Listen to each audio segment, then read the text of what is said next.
Srimati Radharani as the ultimate expression of her love for all of her children. She's the ultimate mother of all of us. We know even in this world what the love of a mother is. The sacrifices a mother will do for her child out of love. The supreme, ultimate mother of every soul is Sri Radha. She expands herself as Lakshmi, as the queens of Dwarka. She expands herself as Parvati, Durga, the goddess and mother of material nature, as Bhumi, Mother Earth, who supplies everything. On the highest spiritual platform, Sri Radha is our mother.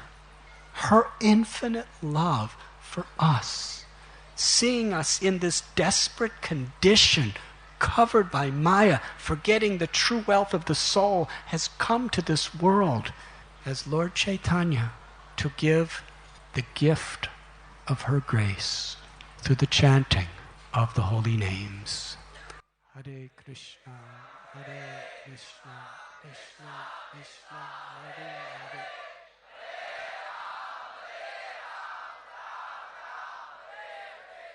And Sri Chaitanya Mahaprabhu appeared in Sri Navadwip Dham. Navadwip is compared to a lotus flower. There are an 8-petaled lotus. There are 9 islands of Navadwip, and Antardwip, where Mayapur is situated, is the whirl of the lotus. Each of these petals represents the 9 processes of devotional servants, each of the islands of Navadvip. Antardvip is Sharanagati, surrender. Along with the holy name, Sri Chaitanya Mahaprabhu taught us how to chant. At Srivasangam, there's a beautiful historical episode revealed in Sri Chaitanya Charitamrita, where the devotees were chanting throughout the day in Kirtan. Hari Katha, Hari Kirtan, and Vaishnav Seva. And Lord Chaitanya one day told them, why are we wasting our time sleeping at night? Human life is so precious. Why waste a moment? We should continue the Kirtan every night throughout the night. And all the devotees cried out, Haribo. But then he explained how this could be done. Trinadapi sunichena taror ibaseshnana. Amanina manadena kirtaniya sada hari. To be humble like a blade of grass. To be forgiving, forbearing, tolerant like a tree. To offer all respect to others and devoid of false prestige, not expect honor and respect for ourselves. How is that possible? When we taste the sweetness of the holy name, we're so happy glorifying Krishna that we don't need anything else for ourselves. Any glorification we get for ourselves usually just agitates the false ego. It seems like satisfaction. But Prahlad Maharaj says that these types of material satisfactions are like scratching the itch of a rash. Feels good. But actually we're just trying to relieve the itch. And the more we scratch, the more it itches, and the more we scratch, the more it itches, and the more it itches, the more we scratch, and the more we scratch, the more it itches, and the more it itches, the more that scratch, and that's material life, birth after birth after birth. But when we taste the sweetness of appreciating Krishna's unlimited beauty, tasting Krishna's unlimited love, hearing Krishna's unlimited pastimes, chanting Krishna's unlimited names, and we don't need these things, these artificial pleasures. When we truly, honestly, earnestly strive for these qualities in our life and serve in that spirit, we could chant Krishna's name constantly. By our service attitude, by our humility, by our sincerity, by our faith, we can open our hearts to Lord Chaitanya Mahaprabhu's infinite grace, the ultimate benediction. That is why we have come to Mayapur. It's not a holiday. It's a holy day. I think they're supposed to be the same thing, but they're not always understood that way. We've not come here to enjoy our mind and senses. We've come here to be enjoyed by Krishna. And by serving other Vaishnavas, we give the greatest joy to Krishna. Because Krishna is especially pleased in the hearts of the devotees. When we please those who love Krishna, Krishna is most happy. Therefore, Sri Chaitanya Mahaprabhu gave this principle. Gopi Bhartur Padakamalayor Das Das Das Anudas. Servant of the servant of the servant. That's why we've come here. To really live by this spirit of the servant of the servant of the servant. To pray for mercy. To beg for mercy. Helplessly, desperately beg for mercy. Beg for mercy upon ourselves. Beg for mercy upon our loved ones. Beg for mercy upon all Vaishnavas. Beg for mercy for all living beings. That's what we've come here for. Mercy that liberates the soul and awakens Krishna consciousness, pure love, by raising our arms together and chanting the holy names. In this spirit, there can be divine transformations in our life. Srila Prabhupada invited us here. Even during his time, when there was just a straw hut and just a shell of one little building, Srila Prabhupada invited all the devotees from all over the world, whoever possible, to come here for Gaur Purnima. And there was very, very primitive situations.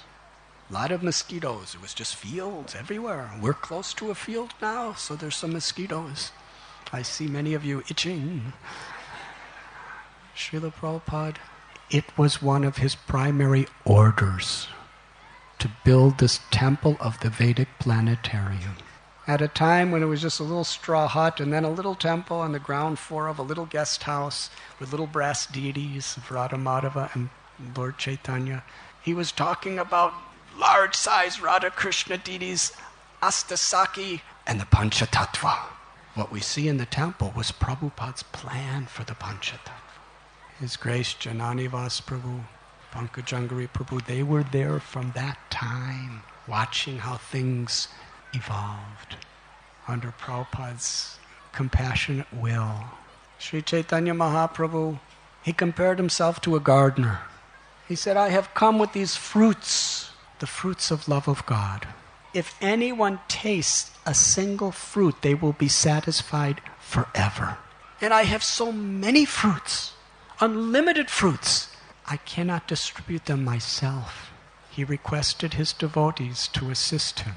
First, the 6 Goswamis established in Vrindavan the foundation for our whole sampradaya. Then all of the great acharyas like Thakur, Narottam, Shamananda, Srinivasacharya, they expanded it outside of Vrindavan. Other acharyas developed the whole culture and siddhanta of bhakti in such merciful, compassionate ways. Thakur Bhakti Vinod began to actually activate the will of Mahaprabhu, to send it to the whole world. Srila Bhakti Siddhanta Saraswati organized and gave that eternal will to Srila Prabhupada to fulfill. And Srila Prabhupada, to fulfill that will, he has asked us to build this temple. Why? Now I think in this yatra there's around 5,000 of us. During Gaur Purnima festival, there are far more people that come from all over the world. But Srila Prabhupada's idea that through this temple and the Vaishnav behavior of the devotees that he has attracted, and through the quality of our kirtan, the quality of our values as Vaishnavas, tens and tens of millions of people for generations will come to sit in Sri Mayapur and understand the supreme glory of Sri Chaitanya Mahaprabhu's munificence, and rise our arms together as brothers, as sisters, on the spiritual platform with all gratitude and humility to chant the holy names.